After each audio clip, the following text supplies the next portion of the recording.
All right, ready to dive in. Today, we're looking at IELTS speaking, Ooh, yeah, always a good one. especially for those aiming for that high BAM score. Right. Gotta get those strategies down. Absolutely. And we've got some really interesting material to work with here.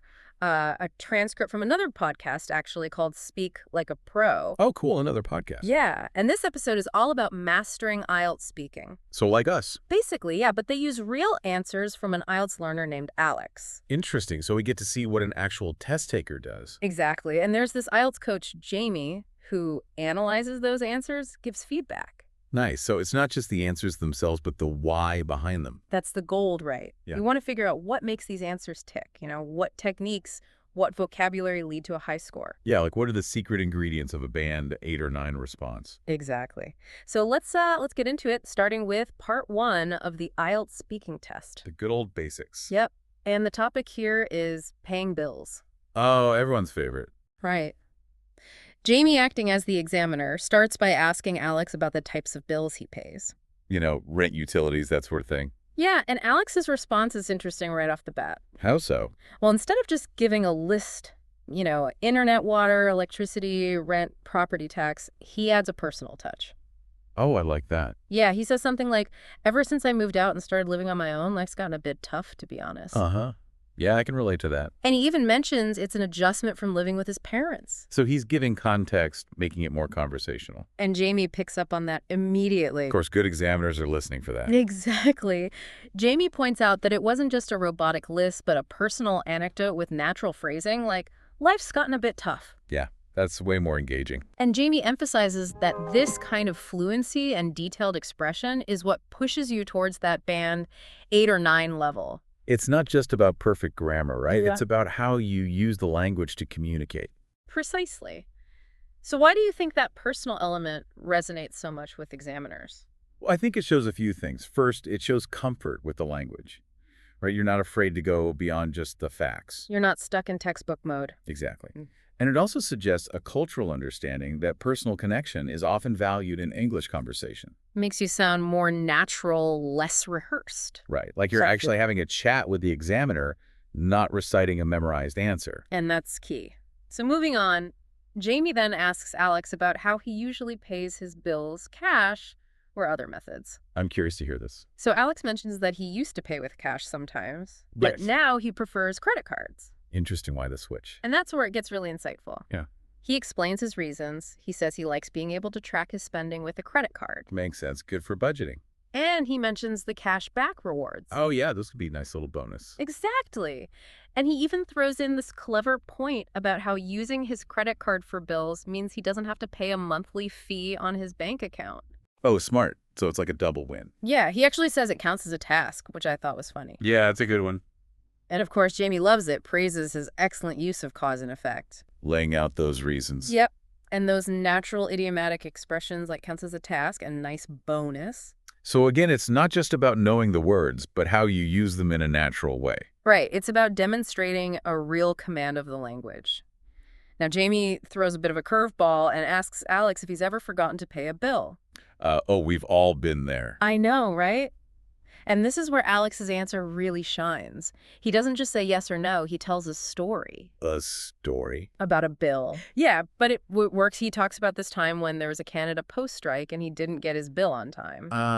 So it wasn't his fault. Exactly. And because of the delay, he ended up having to pay a late fee. Ouch, that's annoying. He even throws in a little comment about how negligent postmen make it worse. I feel him. But then he explains that because of that experience, he switched to electronic billing, which he finds way more reliable. So he turned a negative experience into a positive change. Exactly, and Jamie's feedback is spot on.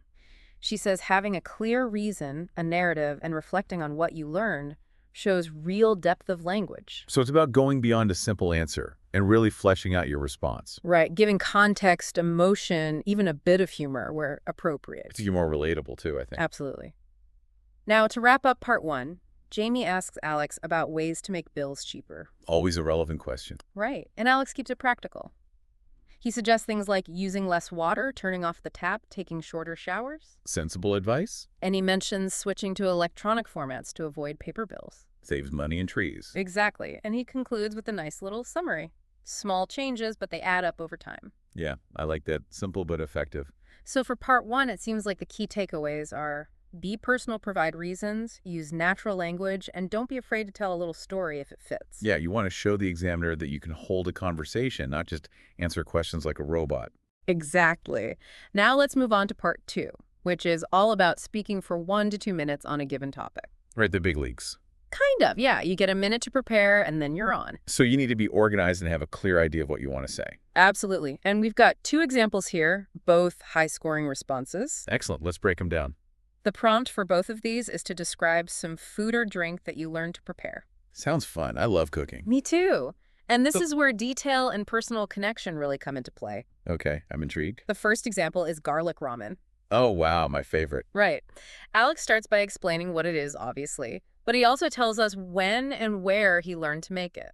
So context is important here. Yeah, he mentions living it at home during the pandemic. Makes sense. Lots of people got into cooking then. And then he gets into the how, and this is where it gets really interesting. Lay it on me. He goes step by step describing how he found a YouTube tutorial by this contestant from a Korean cooking competition show called Culinary Class Wars.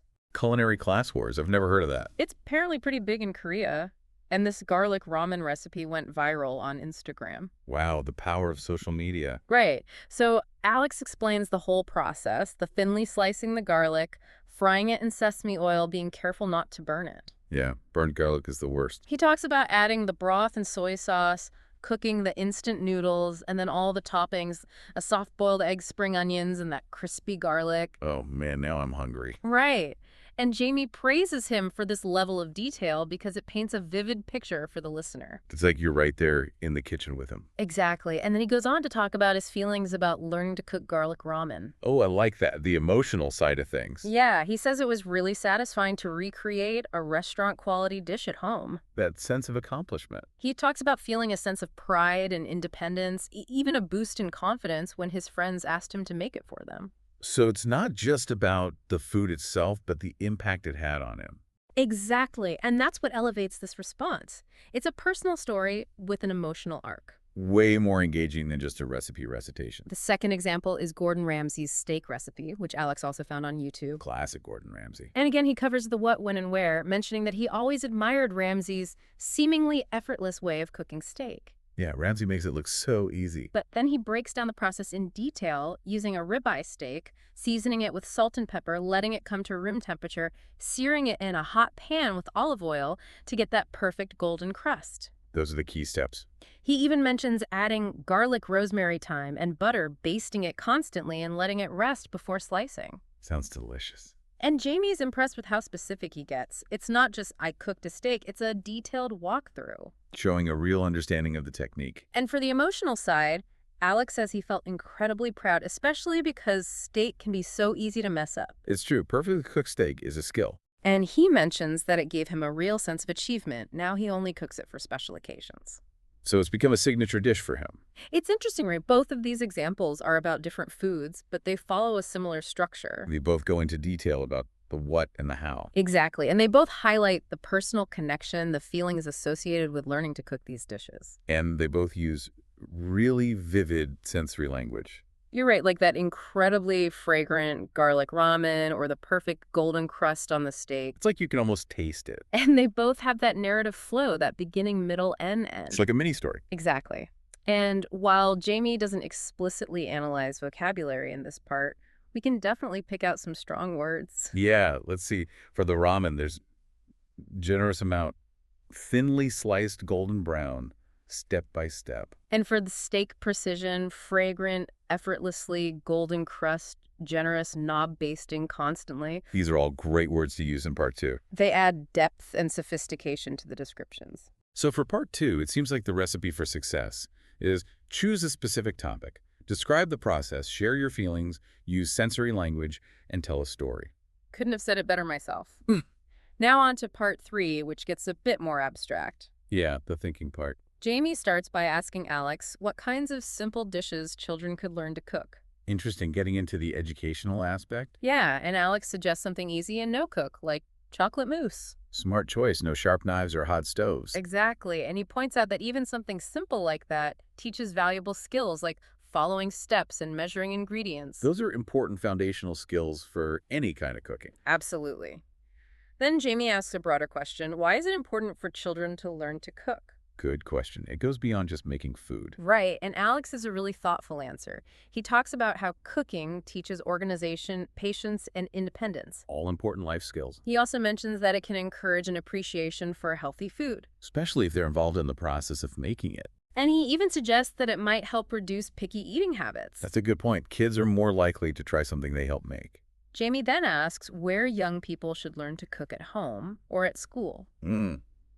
That's a tough one. Right. And Alex gives a balanced answer. He says both have their advantages. Okay, curious to hear this. He explains that cooking at home can strengthen family bonds. I like that family time in the kitchen. Yeah, it creates shared experiences and memories. And what about school? He says learning to cook in school can teach teamwork and time management.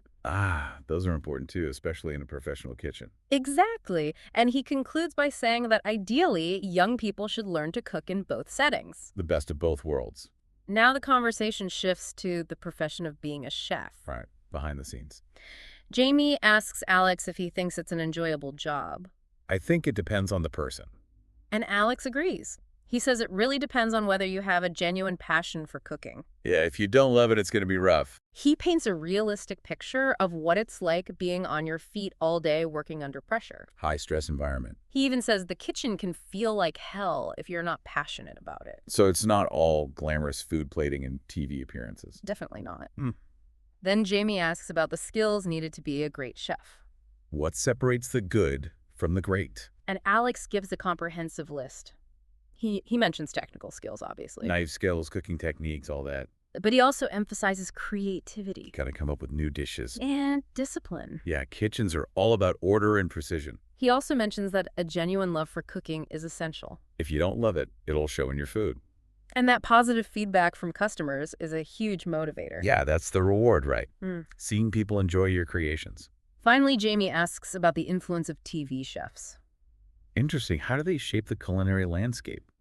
And Alex circles back to the culinary class wars example, mentioning how that garlic ramen went viral on Instagram. Bring it full circle. Yeah, and he points out that this kind of exposure not only encourages people to try making the dish at home, but also drives traffic to the contestants' restaurants. So TV chefs have real power. And that brings us to the vocabulary wrap-up, where Jamie and Alex go over some of the useful words and phrases from their conversation. Time for some vocab review. They highlight words like keep track of counts as a task, gourmet empowered go viral, strengthen family bonds on your feet all day, and motivation. It's a good mix of everyday phrases and more specific vocabulary. And Alex gives a really important piece of advice. He says, don't just learn these words.